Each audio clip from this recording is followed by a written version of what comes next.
दोस्तों, श्रीमद् भगवत गीता भगवान श्री कृष्ण के मुख से निकली हुई वह अमरवाणी है जो हमारे जीवन में आने वाले सभी दुखों से निकाल सकती है। यदि हम भगवत गीता की बातों को अपने जीवन में उतार लेते हैं तो ऐसा कोई प्रश्न नहीं जिसका उत्तर भगवत गीता में नहीं। सुख और दुख क्या है और इस माया रूपी संसार में हमारा असली कर्म क्या है, जीवन का उद्देश्य क्या है, क्या यह जीवन केवल दुख या फिर सुख भोगने के लिए मिला है। हमारे जीवन के सभी सवालों के जवाब भगवत गीता के पास हैं और हम इस जीवन के सुख दुख जीवन मरण से निकलकर उस परम आनंद को प्राप्त कर सकते हैं जो भगवान कृष्ण ने खुद अपनी वाणी से भगवत गीता में कहा है। तो पिछले अध्याय में भगवान ने अर्जुन को कर्म के बारे में बताया। हे अर्जुन, यह जो कर्म योग का मार्ग मैंने तुम्हें बतलाया है, यह कोई नया मार्ग नहीं है। यही ज्ञान मैंने सूर्य को दिया था, सूर्य ने मनु को दिया था और मनु ने इक्ष्वाकु को सिखाया था। इसी तरह से परंपरा चली आ रही है। यही कर्म योग आज मैंने तुमको बतलाया है। सोचो अर्जुन, जिस ज्ञान को मैंने सूर्य को दिया वही ज्ञान आज तुम्हारे कानों में गूंज रहा है। यह कोई साधारण उपदेश नहीं है, यह तो उस जीवन के सूत्र की पुनरावृत्ति है जिससे मनुष्य अहंकार से प्रकाश की ओर बढ़ता है। लेकिन अर्जुन कहते हैं, हे माधव, आपने तो अभी जन्म लिया है, तो फिर आपने यह ज्ञान सूर्य को कैसे दे दिया। तो भगवान श्री कृष्ण कहते हैं, हे अर्जुन, तू और मैं दोनों ना जाने कितनी बार जन्म ले चुके हैं। तुझे तो यह याद भी नहीं है, लेकिन मुझे सब याद है। जब जब धर्म की हानि होती है और जब जब अधर्म बढ़ता है, मैं धरती पर अवतार लेता हूँ, संतों की रक्षा के लिए, पापियों के नाश के लिए और धर्म की स्थापना के लिए। समय समय पर अवतार लेकर मानवता को गिरने से बचाते हैं भगवान, कभी राम के रूप में, कभी कृष्ण के रूप में, कभी बुद्ध बनकर, कभी किसी संत की वाणी बनकर। हर युग में भगवान का अवतार होता है। और आगे भगवान श्री कृष्ण कहते हैं, हे अर्जुन, जो मेरे स्वरूप को, मेरे जन्म और कर्म को दिव्य समझ लेता है, वह मृत्यु के बाद फिर इस संसार में नहीं आता, वह मुझको ही प्राप्त कर लेता है। कर्म से भागना मुक्ति नहीं है अर्जुन, कर्म को सोच समझ कर करना ही सच्चा योग है। जो मनुष्य अपना कर्म करता है लेकिन उसमें मैं और मेरे का भाव नहीं रखता, वह कर्म बंधन से मुक्त हो जाता है। कर्म करते हुए भी जो त्याग में स्थित है वही सच्चा सन्यासी है। जैसे कमल कीचड़ में रहने के बाद भी कीचड़ का कोई भी असर कमल के ऊपर नहीं होता, इसी तरह एक सच्चा सन्यासी भी वही है जो संसार में रहते हुए भी उसमें आसक्ति नहीं रखता। यानी सन्यास का मतलब जंगल में जाकर धूनी जमा लेना नहीं है, बल्कि अपने भीतर के अहंकार को त्याग देना ही असली भक्ति है। जहां मैं कर रहा हूं उसकी जगह इस कार्य को भगवान मेरे से करा रहे हैं, यह विचार आ जाए, वहीं से ज्ञान कर्म संन्यास योग शुरू होता है। यज्ञ का अर्थ केवल हवन से नहीं है, बल्कि हर वह कार्य जो निस्वार्थ होकर किया जाए। जो व्यक्ति अपने कर्मों को ईश्वर को समर्पित कर देता है वह सब यज्ञ के समान है। जो अपनी इंद्रियों को संयम में रखता है वह भी यज्ञ के समान है। जो अपने ज्ञान को दूसरों के कल्याण में लगाता है वह भी एक तरह से यज्ञ ही है। एक माँ अपने बच्चों को पालने के लिए जो भी कार्य करती है वह भी यज्ञ के समान है। एक किसान जो खेतों में पसीना बहाता है, दिन रात मेहनत करता है, वह भी यज्ञ के समान है।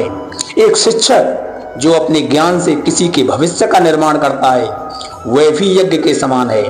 हर त्याग, हर समर्पण जो बिना स्वार्थ के किया गया हो वह सभी यज्ञ के समान है। यज्ञ से ही प्राणियों की उत्पत्ति होती है और यज्ञ से ही पालन होता है।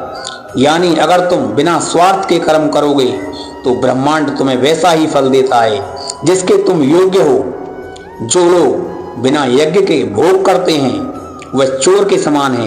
क्योंकि वह प्रकृति से लेते तो हैं लेकिन उसको लौटाते नहीं हैं। भगवान श्री कृष्ण आगे कहते हैं कि हे अर्जुन, सभी यज्ञों में ज्ञान यज्ञ सबसे श्रेष्ठ है, क्योंकि ज्ञान से ही मनुष्य कर्म की जंजीरों से मुक्त हो सकता है। देखो, अगर अंधेरे में कोई दीपक जल रहा हो तो रास्ता अपने आप दिखाई देने लगता है।